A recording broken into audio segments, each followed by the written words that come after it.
Makot, Daf, Yud, Dalet. Deux sujets dans le Daf. Premier sujet, la Gemara ramène un pasouk.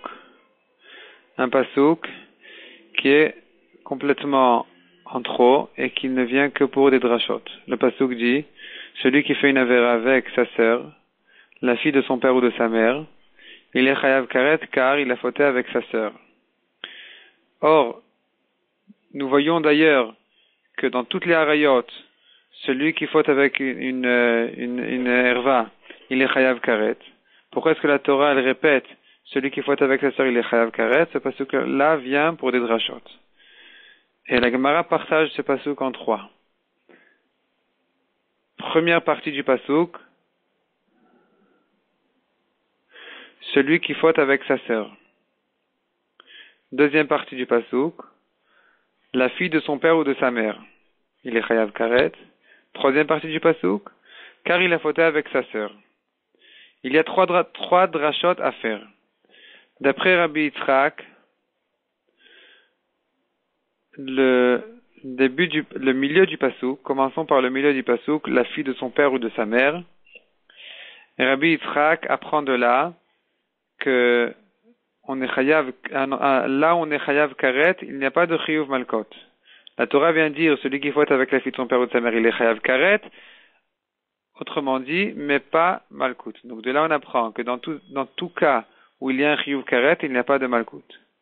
Chachamim ne sont pas d'accord avec Rabbi Yitzhak, qui pensent que même là où il y a un chiyuv de karet, il peut y avoir un chiyuv de malkot, comme on l'a vu dans le daf précédent d'après Rabbi Shmuel et d'après Rabbi Akiva.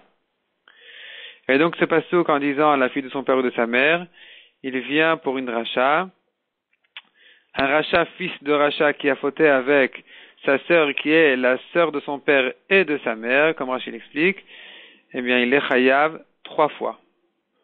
Pour sa sœur, pour le fait qu'elle est sa sœur, deuxièmement qu'elle est la sœur de son père, et troisièmement qu'elle est la sœur de sa mère.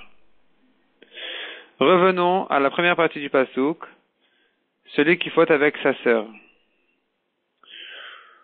Ou plutôt, selon l'ordre de la Gemara, continuons le pasuk, à la fin, la troisième partie du pasuk, car il a fauté avec sa sœur. Donc, il a fauté avec sa sœur. D'après Rabbi Yitzhak, ces mots-là viennent pour le cas, effectivement, du racha, fils de racha, qu'il est chayav 3 fois. Mais d'après les chachamim qui pensent qu'on apprend ça de la deuxième partie du pasuk, fille de son père ou de sa mère, la fin du pasuk qui dit il a fauté avec sa sœur, vient pour nous apprendre que celui qui faute avec sa sœur, qui est la fille de son père et de sa mère, il est chayav. Puisque ailleurs il est écrit dans la Torah, celui qui faute avec sa sœur, on aurait pu croire sa sœur fille de son père seulement, ou de sa mère seulement. Là, la Torah vient nous ajouter que même dans un cas, elle est la fille de son père et de sa mère, il est chayav. Et revenons enfin à la première partie du pasuk, celui qui faute avec sa sœur. Donc, qu'est-ce qu'on apprend de là? D'après Rabbi Yitzhak, de là, on apprend le cas où il a fauté avec sa sœur qui est la fille de son père et de sa mère, de ses deux parents. Et d'après Chachamim qui apprennent ça de la fin du pasuk, le début du pasuk vient pour une autre racha qui concerne celui qui fait deux averot où la Torah n'a mentionné qu'une fois karet pour les deux averot, il est chayav 2 fois. La Gemara ramène un exemple. Et la Gemara continue avec des drachot. D'après Rabbi Yitzhak, d'où est-ce qu'on apprend cette halakha? Deuxième sujet du daf. La Gemara ramène une grande machlokat entre Resh Lakish et Rabbi Yochanan. La Gemara ramène un pasuk qui dit Bechol Kodesh Lotiga. Donc une femme tmea n'a pas le droit de toucher tout Kodesh. De quoi il s'agit? Resh Lakish apprend de là 3 halachot. Première halakha que Resh Lakish apprend de là, un tamé qui mange de la viande de korban, donc du kodesh, il est chayav malkout.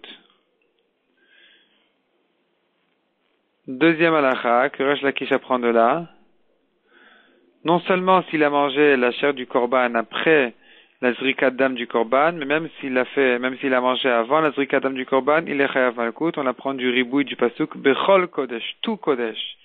Tout kodesh vient inclure même avant la zrikat dam du korban. Troisième halakha que Resh Lakish apprend de ce pasuk, bechol kodesh lotiga, puisque la Torah en fait, elle parle de celui qui mange. Pourquoi est-ce que la Torah, elle emploie un terme de toucher? Tout kodesh, elle ne touchera pas. De là, on apprend une troisième halakha, que non seulement celui qui mange de la viande de korban, quand il est tamé, il est chayav malkout, mais même celui qui touche le korban, la viande de korban, il est chayav malkout. Voilà les drachot de Resh Lakish. Rabbi Yochanan est cholek 3 fois sur Resh Lakish, sur ces 3 halachot. Rabbi Yochanan pense que celui qui touche, un tamé qui touche de la viande de korban, il est patour. Deuxièmement, un tamé qui mange de la viande de korban avant la zrikadam, il est aussi patour. Et d'où Rabbi Yochanan apprend qu'un tamé qui a mangé de la viande de korban après la zrikadam, il est chayav. Rabbi Yochanan ne l'apprend pas de ce pasuk. D'après Rabbi Yochanan, ce pasuk parle de tourma et non pas de korban.